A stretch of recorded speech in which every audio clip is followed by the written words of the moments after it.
Good morning. Now, normally I'm the Reverend Kevin Tarsa. I am privileged to serve this congregation. Now, normally I'd launch us right into saying hello to each other, but I hear there was a vote this week on a proposed gold mine.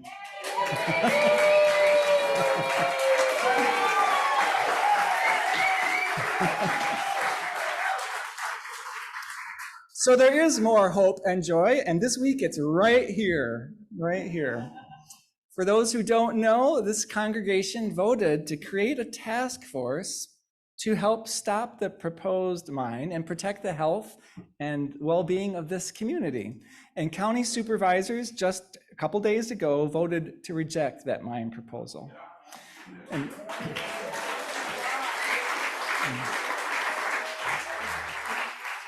many of you have worked very hard for a couple years to make sure that that happened, worked hard for the sake of this entire community.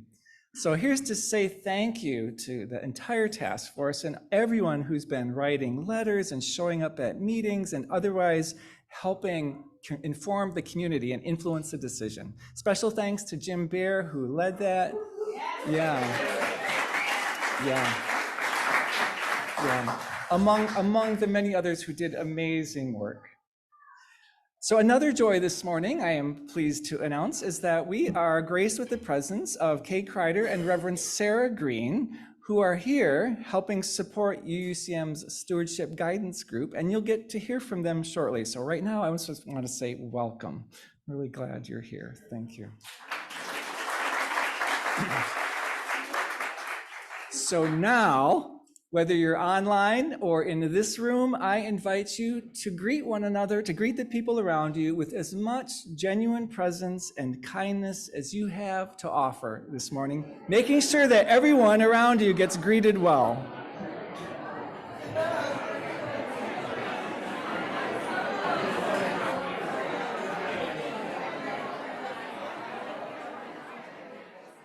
Thank you for that. I think our Sunday mornings are getting livelier and livelier. And that's a good thing. Our land acknowledgement this morning is offered by Jim Perkins, and it will be followed by our chalice lighting offered by Ann Lyons. Both of them are members of UUCM's Justice Team, which looks for ways to help all of us to engage in the work of justice and to invest in the health and well-being of the world and this community, and so our own spirits.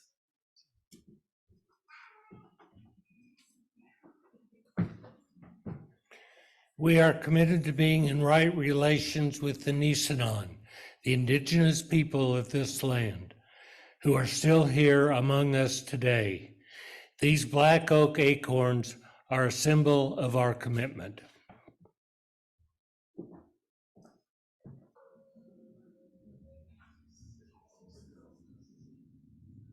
Reverend Scott Taylor, may the flame we now kindle light the path back to our center, back to that place of belonging to what is true, what is deepest within, what knows us even before we know ourselves. And may our chalice remind us that we are held and welcomed whole, without the need to hide a single piece or part of who we are.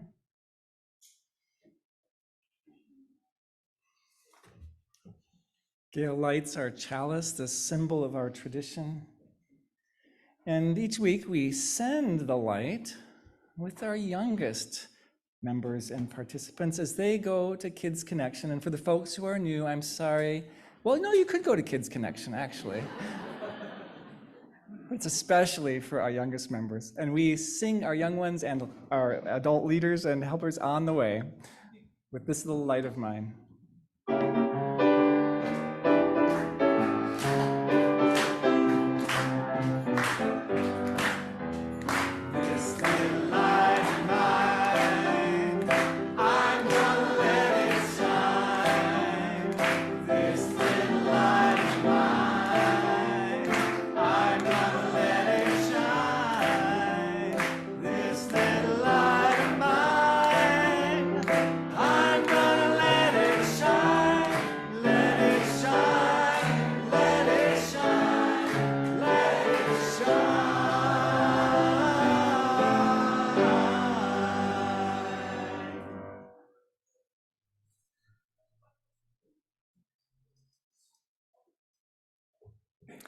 Good morning. I'm Gail Johnson Vaughan, your worship associate for today and last week and the next week too. So great. One of my favorite parts about being worship associate is to welcome you to the Unitarian Universalist Community of the Mountains here in Grass Valley, California. Maybe it's one of my favorites because I'm a 2 on the Enneagram, and welcoming is a very 2-ish thing. But the welcome I speak is not just from me alone. I serve as the voice of welcome to this experience, this place, this time, this community. Each of us are welcomers too, as you experience, as we all experienced just a few minutes ago as we greeted each other. Whether this is our first time here, or our 10th time here, or our 100th time here, or our 1,000th time here, because some of us have come that long, we are each welcome. This community says welcome in many ways. It says, make yourself at home. You may choose to be a guest, or you may choose to be family, but most of all, you may be yourself. Our welcome extends to each of us in all the ways we are different and all the ways we are similar. Together, we weave a rich tapestry of opportunity to enrich each other's lives. I watched and participated in the giving and receiving of that warm and energetic welcome. Yes, it feels good to be together. Now, getting back to being 2-ish, and those of you who haven't had the opportunity to experience our Enneagram services, you'll find out all about that. A big part of why I wanted to be worship associate this month is because our theme is the gifts of justice and equity, values that are etched deep in my soul. But also, close second, was because I knew that Reverend Kevin was going to explore the Enneagram type 2 today, and I'm a 2. That's very 2-ish. In my mind, the gifts of the Enneagram and justice and equity are deeply interwoven. Achieving justice and equity requires us to do the inner work as well as the work outside. I've found no better tool over the many decades that I have been using it. So welcome. It is good to be together. And I also now want to invite Kay Kreider and Reverend Sarah Green to offer our opening words and to tell you that don't know, we came so close to having Reverend Green as our sabbatical minister. So enjoy these few moments that we actually have here.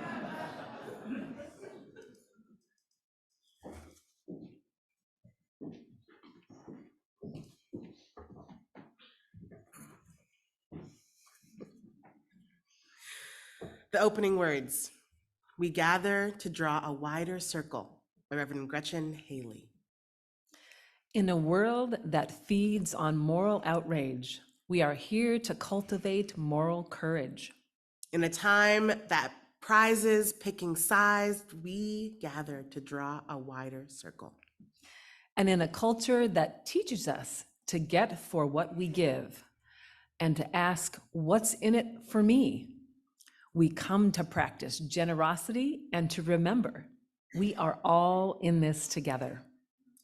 In the midst of life's bitterness, we choose to sing, to give thanks, to laugh together, and to be keepers of beauty. To offer a place of belonging for all who come in gladness and in pain. To resist the push to the next moment and the next, to slow down, to breathe more deeply, to feel a part of something greater. For this hour and in this space, let us be the change we wish to see. Come, let us worship together.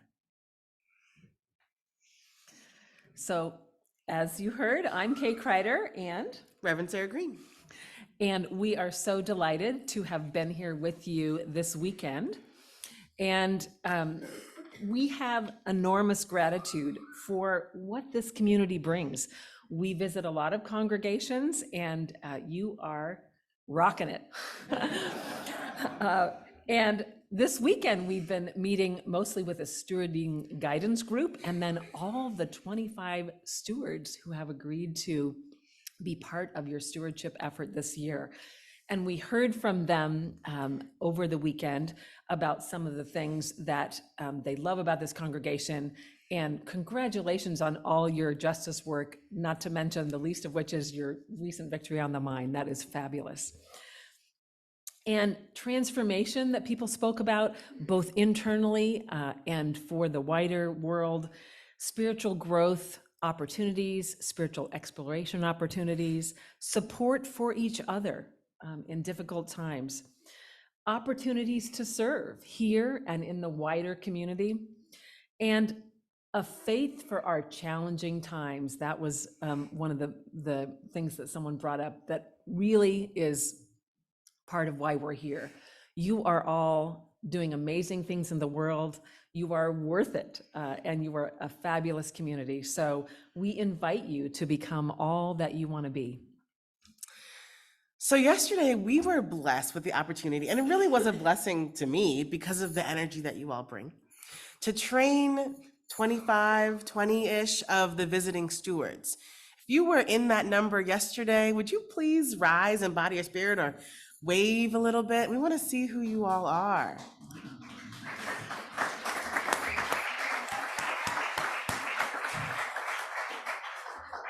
Thank you so much for your leadership.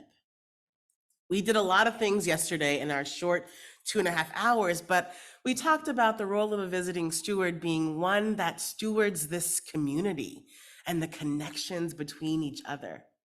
We talked about the role of a visiting steward as a teaching steward, teaching some of us who are maybe newer to this congregation or newer to this version of ourselves, how to be an effective and strategic and meaningful and thoughtful UUCM member.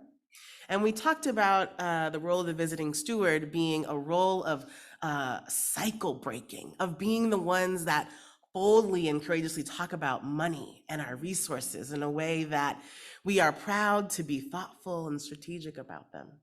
So this is a great time for the others of you to sort of warm up to the idea that someone is going to call you soon. And I hope when you get that call, you lean into that connection.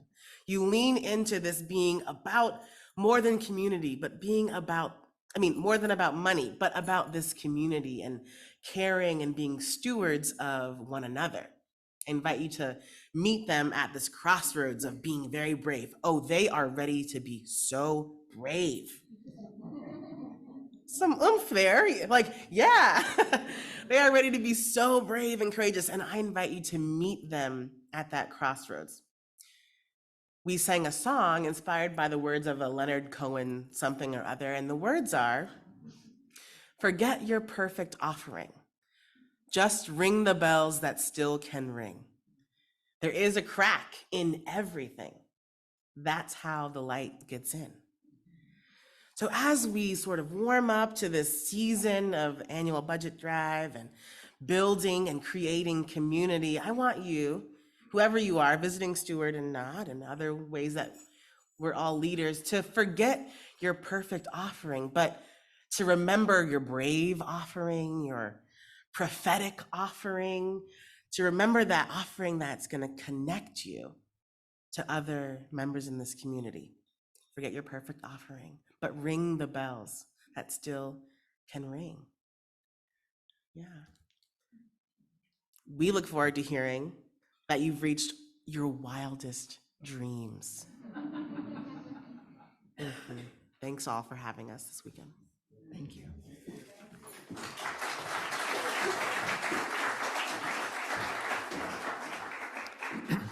Thank you, each of you. It's been wonderful to have your expertise and your insight, as well as your personal presences here this weekend. Thank you, a gift. As we heard at yesterday's orientation, as people were naming what they valued, so often the sense of connection and community was at the heart of what people were naming.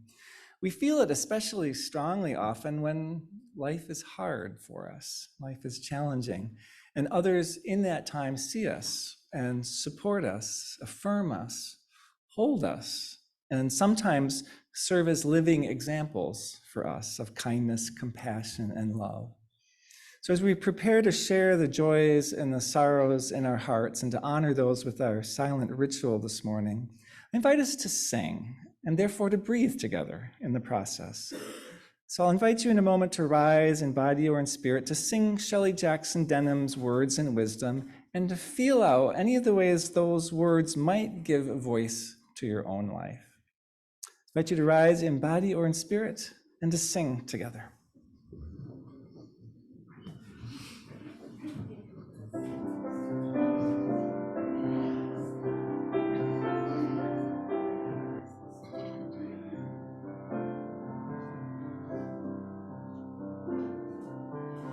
When I am frightened, will you reassure me? When I'm uncertain, will you hold my hand? Will you be strong for me? Sing to me quietly. Will you share some of your stories with me? If you will show me compassion,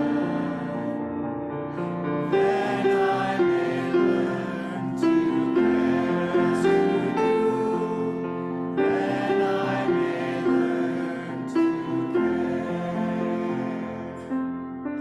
When I am angry, will you still embrace me? When I am thoughtless, will you understand? Will you believe in me? Stand by me willingly. Will you share some of your questions with me? If you will show me acceptance, then I may learn to give as you do. Then I may learn to give. When I am troubled, will you listen to me? When I am lonely, will you be my friend? Will you be there for me? Comfort me tenderly. Will you share some of your feelings with me? If you will show me commitment, then I will learn to love as you do. Then I will learn to love.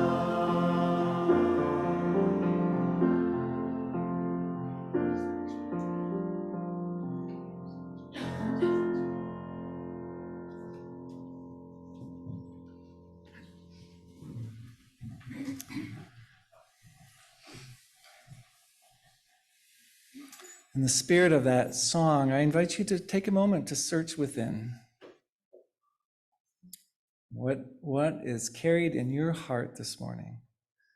What has walked or rolled into this room with you this morning?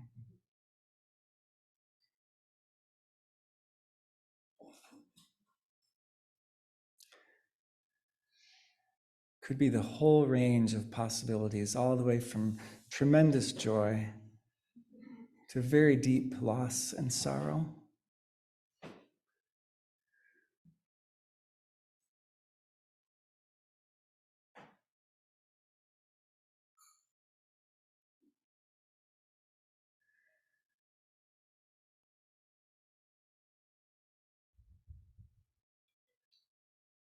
And I invite you to be aware, whether you're in this room or the Zoom room, that there are people around you as well, each carrying. You may sense their physical presence even with your eyes closed. And as we honor what we carry through this ritual of either typing into the chat, if you're online, some of what you carry, or quietly taking a stone here up front and placing it in the bowl of water, if you wish, if you're here in the room, I invite us to stay with our hearts and to stay with our awareness of each other as we do. And I invite you to be willing to come up more than one person at a time around the table, to share that space together tenderly. And if it is your practice, I invite you in this time to lift up the prayer in your heart.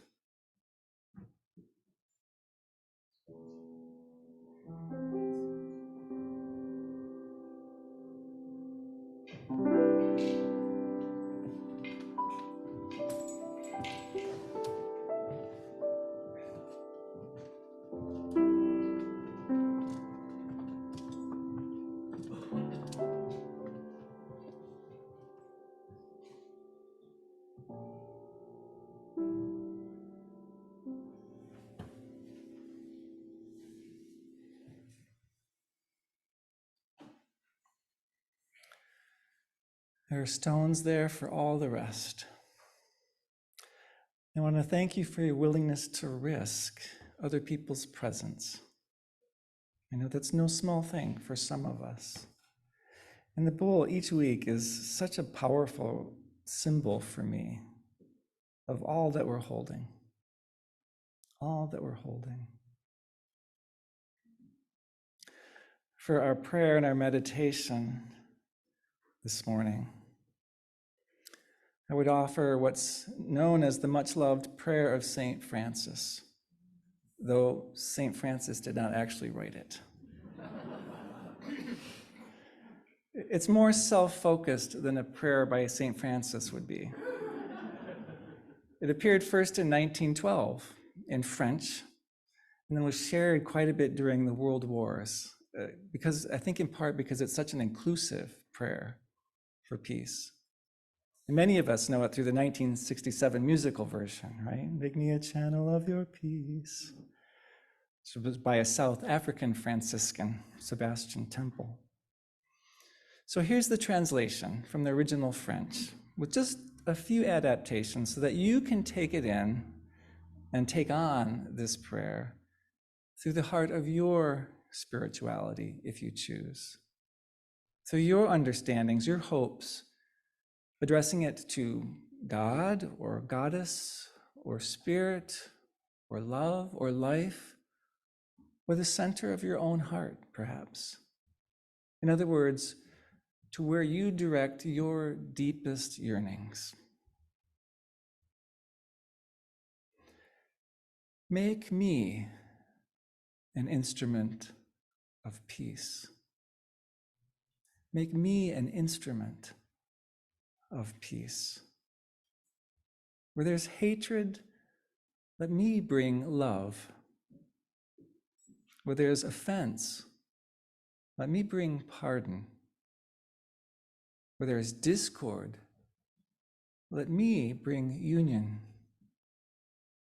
Where there is error, let me bring truth. Where there is doubt, let me bring faith. Where there is despair, let me bring hope. Where there is darkness, let me bring light. Where there is sadness, let me bring joy. Oh, grant that I may not so much seek to be consoled as to console, to be understood as to understand, to be loved as to love. For it is in giving that one receives. It is in self-forgetting that one finds. It is in forgiving that one is forgiven. It is in dying that one awakens to eternal life.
When I was in my late 20s, I was married, had 2 small children, and my cousin came to visit.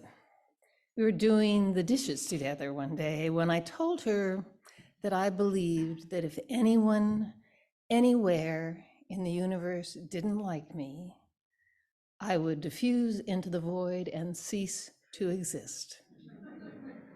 Welcome to the existential fear of the two. In my late 30s, I was introduced to the Enneagram. A friend invited me and my then husband to an Enneagram workshop, saying that I was a 3 and he was an 8, and those were the types that were least likely to come to a workshop. I went, he didn't. The teacher chose my home as the venue for the workshop. At the end of the session, he approached me and said that though he rarely typed another individual, he was really concerned that I thought I was a 3. I was, when I so obviously wasn't. And I was taken aback. I asked him why he thought so. And he said, well, just look at your home. Talk to me later about that. I'd been perfectly happy to accept my friend's typing of me, but now I needed to go back and do my own work. Well, maybe I was a 2 with a 3 wing. There were things about the 2 I could relate to, but some of the characteristics I just did not want to own. I could own being empathetic, sincere, warm-hearted, and yes, I was friendly and generous, and yes, I was helpful and nurturing and caring toward others, but the part about being manipulative and seductive and flattering and people-pleasing, really? And what about that string giver characteristic? You know, when someone offers help or a gift without making it clear that there's something expected in return. Beware, if there's a type you don't really want to be, look more closely. I did, and began a powerful journey of identifying and unraveling the survival strategies that had got me through my childhood, but were not useful, in fact, destructive as an adult. For instance, as a 2, I could instinctively intuit what another wants from me, and without conscious awareness, be it, morph into it. That can give you what you need for an ideal match for a year or 2, but after a while, the mask just gets too heavy, and the other person gets blamed for not allowing the 2 to be themselves. Ouch. Some of you know I have a colorful marital history. For me, the Enneagram has been an incredible growth tool. It lets me bring my disguised survival strategies into view, where I can bring them to choice. Bit by bit, over 50 years that I have worked with the Enneagram, I've uncovered more and more of my essence. Rather than manipulative, I've become strategic. Rather than seductive, I've become a gratitude-led team player that many enjoy working with on shared causes.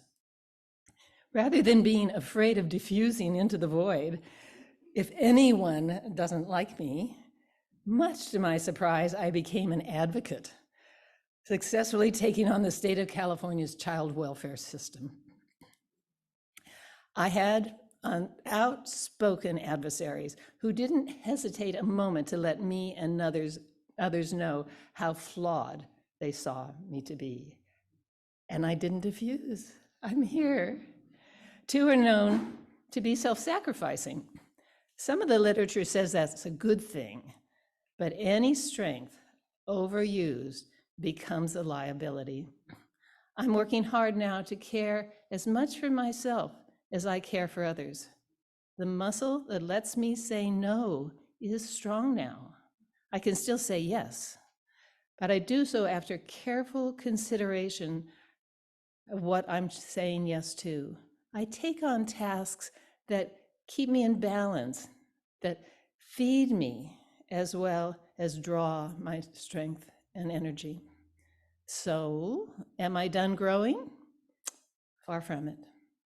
My word of the year is pause, to give me time to respond, not react, when something might feel like a slight or withdrawal of love and respect. I'm good at loving and caring for others. Got that down. My bigger work is to love myself for who I truly am and to share that authentic self with other people, with you, even when I fear your response, for me to be kindly and transparently honest. I am glad we're here together.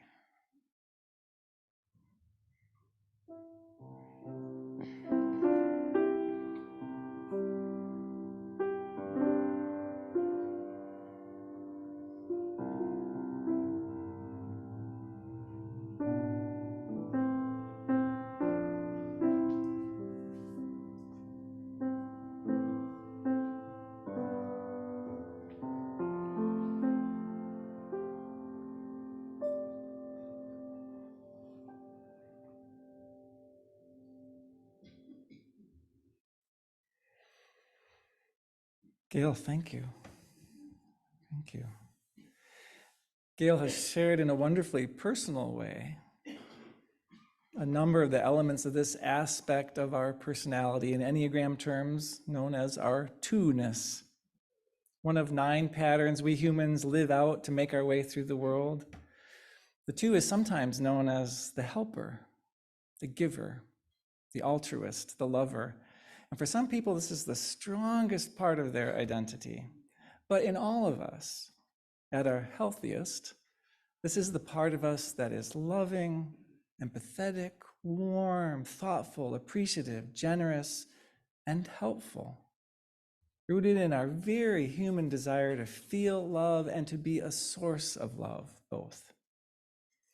It's a natural desire that, as Gail pointed out, gets redirected if the message that we got very early in life, the way we learned to get what we wanted from the inevitably imperfect people who cared for us, if the message was that we had to repress our own needs and attend to other people's needs, to lavish our attention on others so that we'll be liked or at least needed, if we take that on, that's how we'll know we're wanted, right? Then that becomes this drive in our lives, this fear. In order to survive and try to get what we needed to varying degrees for each of us, some of us a little, some of us a lot, this part of us starts to believe that we have to give in order to get, that we have to earn people's affections, that they won't simply give us their love on their own. Resonating with anybody? Yeah. The primary message this part of us starts to believe is that we're okay, we're good, as long as we're loved by others and we feel emotionally close to them. And danger if we're not.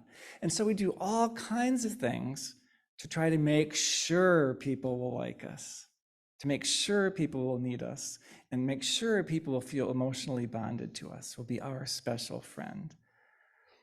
And the challenge, of course, in this, as is true in all these aspects of our personality, is that instead of getting what we really want, what we really need, we end up trying to become someone else, something else, in order to get what turns out to be a lookalike substitute for what we want.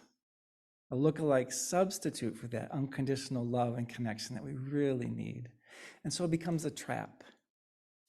It's never really meeting our need, but it does temporarily soothe our fears. And so we try harder and harder to get it, but it never actually gives us what we need. It's never enough. Now, at our healthiest, we recognize this, we see it. But even at our best, some days are just better than others, depending how stressed we are, or our health, or our mood.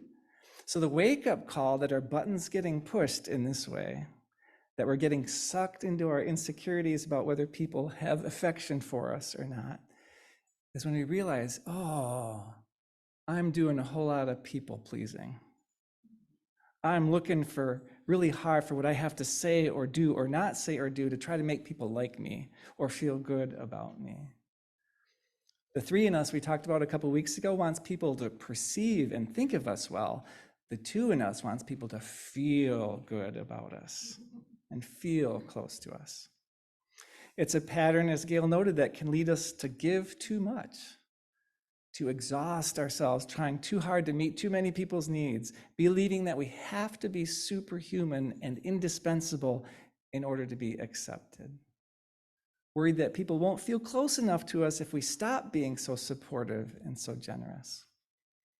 The so-called prayer of St. Francis suggests that it's a higher, better goal to want to love others than to want to be loved ourselves. But those two wants are so much more complexly and deeply interwoven than the prayer implies, whoever actually wrote it. The point in looking at all these Enneagram parts and pieces over the course of the year is just to help us learn to notice with ever more keen curiosity what's going on inside of us and what's going on through us, to notice what's true in us beneath all those messages and behaviors. And so, as Gail noted, more often to have a choice about how we act, not to be driven on automatic pilot by those unconscious impulses. And of course, the other point is to help us better understand each other and the people in our lives, and so let our compassion get wider and wider. So I know many of you have been working with the Enneagram for decades. What else would you like us to know about twos or two-ness? What else would you say about twos or two-ness? Anybody? Chameleon. A chameleon, right? Trying to be everything for everybody.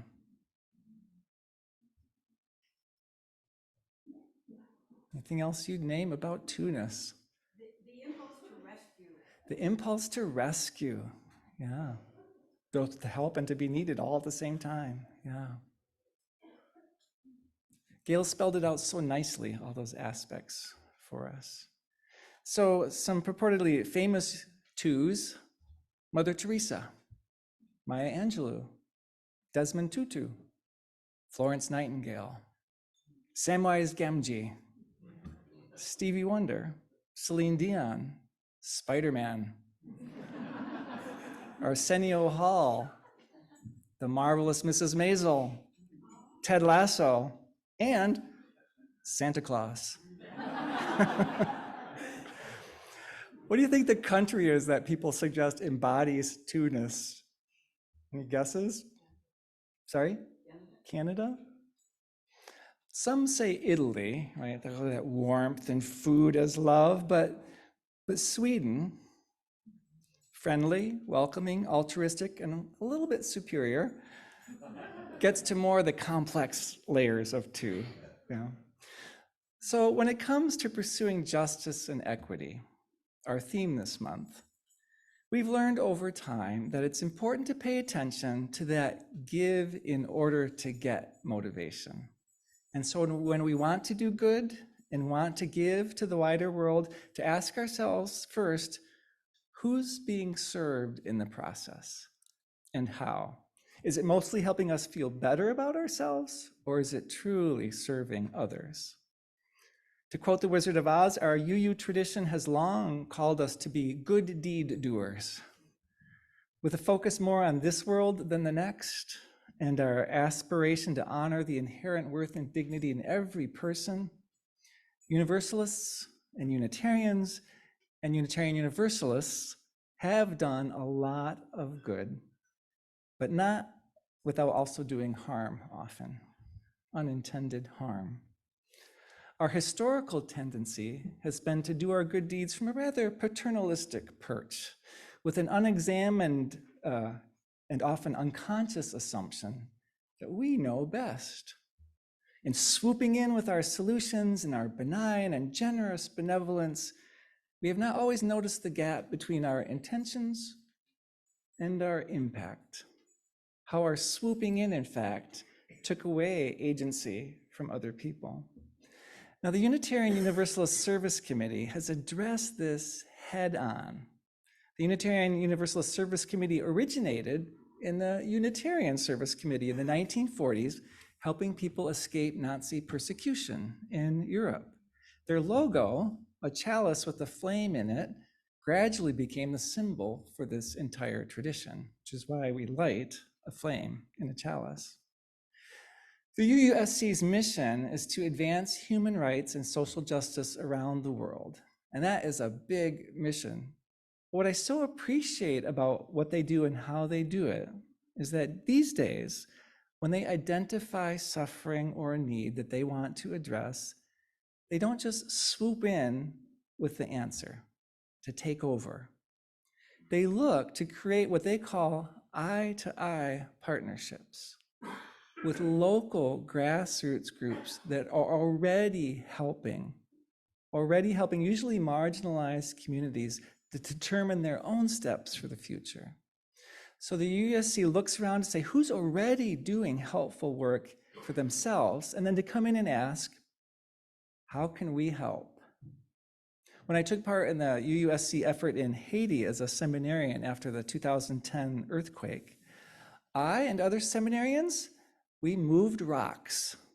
That's what we did for the local people who were doing the more skillful work of building a village for the people displaced by the earthquake. That's what was helpful, moving rocks. This is a commitment that this congregation's Nisanan Task Force took on right from the very beginning, to be in right relationship and an eye-to-eye relationship with the Nisanan, the indigenous people of this area. Not to come in as saviors with the answers or as extractors of the culture for our sake, but as people wanting on your behalf to be of service to their well-being in the ways they wanted us to be of service to their well-being, in the ways we could actually be of service to their well-being. And to do it with no strings attached. Right? So Shelley, the tribe's spokesperson, has shared with me numerous times how important this aspect has been to the tribe and how incredibly rare. This is this congregation seeking to live into its healthiest giving, its healthiest helping, its healthiest two-ness. The virtue of type 2 in Enneagram speak, in Enneagram teachings, the virtue, the quality that helps us live our search for love healthily, the quality that this congregation seeks in eye-to-eye relationships with all its justice partners, ideally, is humility, which, contrary to what you might expect, is not about devaluing ourselves, but just the opposite. At the personal level, humility is about no longer needing to be superhuman to have value, no longer needing to be the savior. Humility is about not needing to meet everyone's needs or to please others to be okay with ourselves. Humility means not needing to make ourselves any more important or less important than we are. Humility is what can allow us to give generously without expectation of reward or strings attached. Allow us to be okay with the fact that not everyone will like us, darn it. Allow us to know, and maybe even to be happy, that we can't control how people see us or feel about us. Allow us to ask for help and be open to receiving it. Allow us to be honest with ourselves about our needs and our feelings and our limitations. Wait a minute, I need to take some notes here. Having humility, a helpful goal for this two-ness in us, means having a genuine sense of exactly who we are and who we are not. And as Beatrice Chestnut puts it, feeling then joy, peace, satisfaction, and freedom. Perhaps most of all, freedom in being our most authentic self. In other words, the journey at hand, to be loved as to love, is the journey, first of all, to love ourselves, as Gail named. To love ourselves, for some of us, the most difficult and the most liberating journey of all. the journey that allows us to be most genuinely healthy and loving of others then. So good thing we have each other to practice with, to learn from, to be inspired by, to be provoked by, to be reassured by, to be loved by, and to love. This is our training ground, week by week, year by year, meeting by meeting by meeting by meeting, conversation by conversation, and moment by moment, including this one and the one right after. So may we be.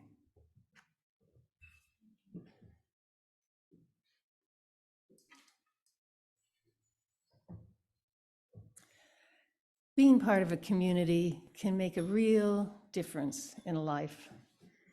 And a community takes on a life of its own.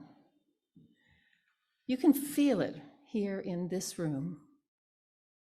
In the words of Reverend Erica Hewitt, the offering that we take each Sunday isn't just a stale habit.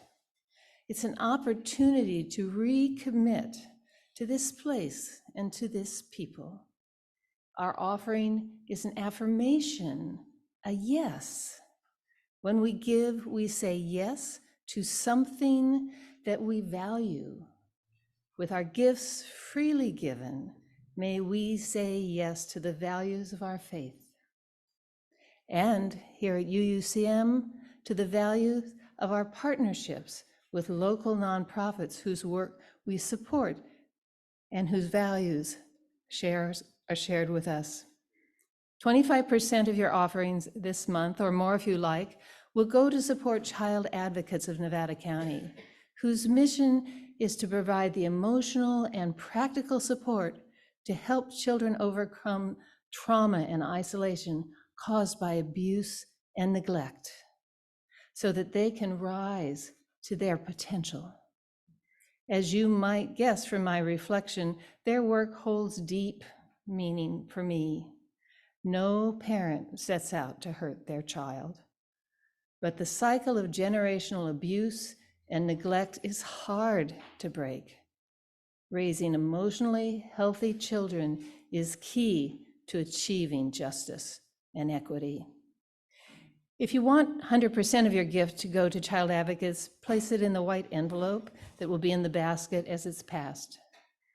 Your giving, large and small, is vital to our ability to sustain our work of the community. Generosity takes all kinds of forms, all sizes and shapes. Thank you for your generosity. The next slide will show you other ways that you can give.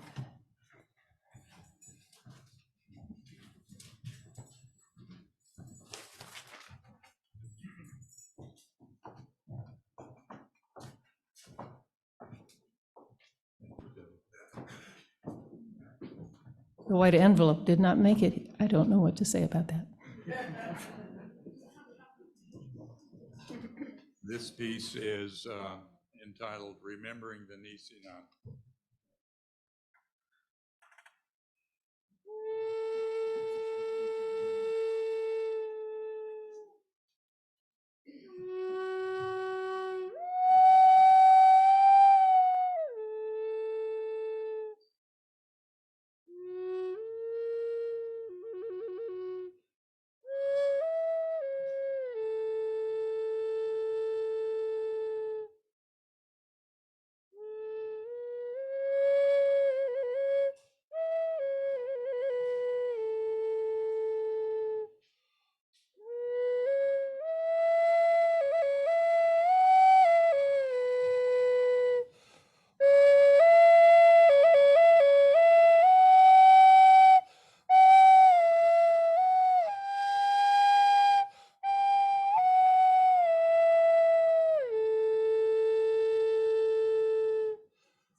Thank you, Bob. What a treat. Did you know he had that hiding in him?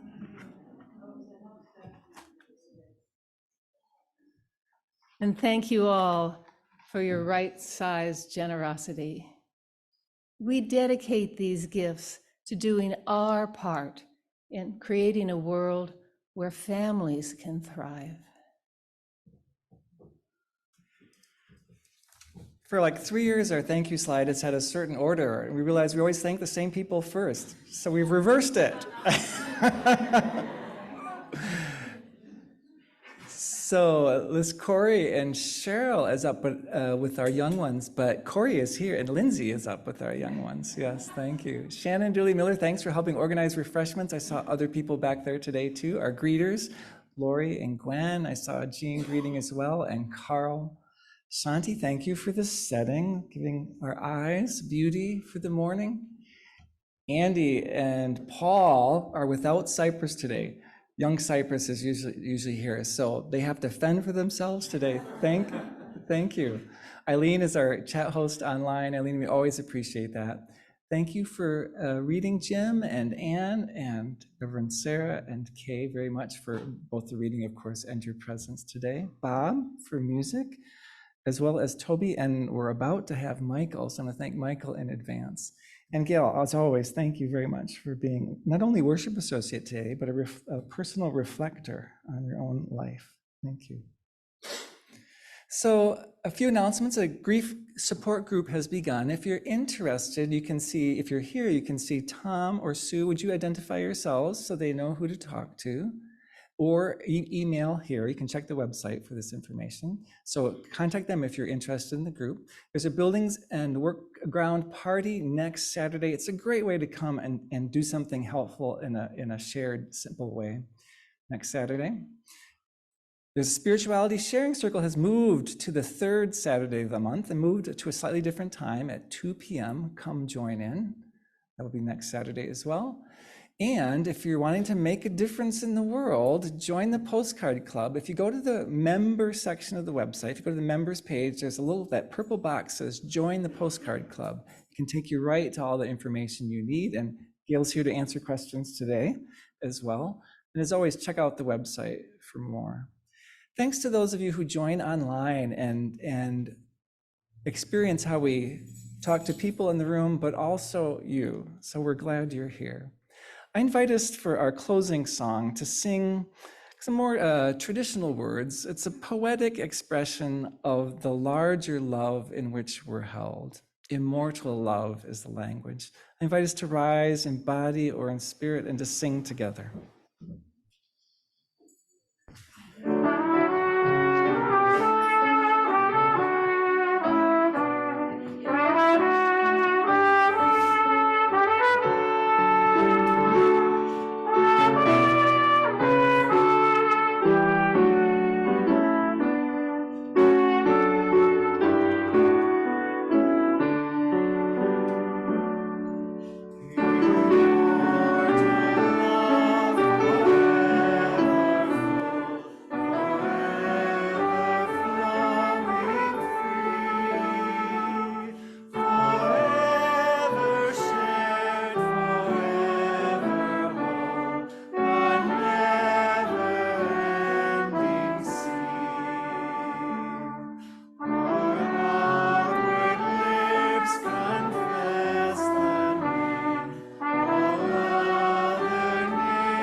drawing on the wisdom of the Reverend Gretchen Haley again. In a world that feeds on moral outrage, may we here together cultivate our moral courage. In a time that prioritizes picking sides, may we here together draw a wider circle. And in a culture that teaches us to get for what we give and to ask, what's in it for me? May we here practice generosity and remember we are all in this together. And so that we don't forget, each week we remind each other with these good words to each other. Let us carry the flame of peace and love until we meet again. If you're here in the building, please join us for refreshments and conversation and connection. If you're on Zoom, we'll see you next Sunday. And next Sunday, we finish our month of justice and equity with a service titled An Egg in the Hand. We'll see you next Sunday.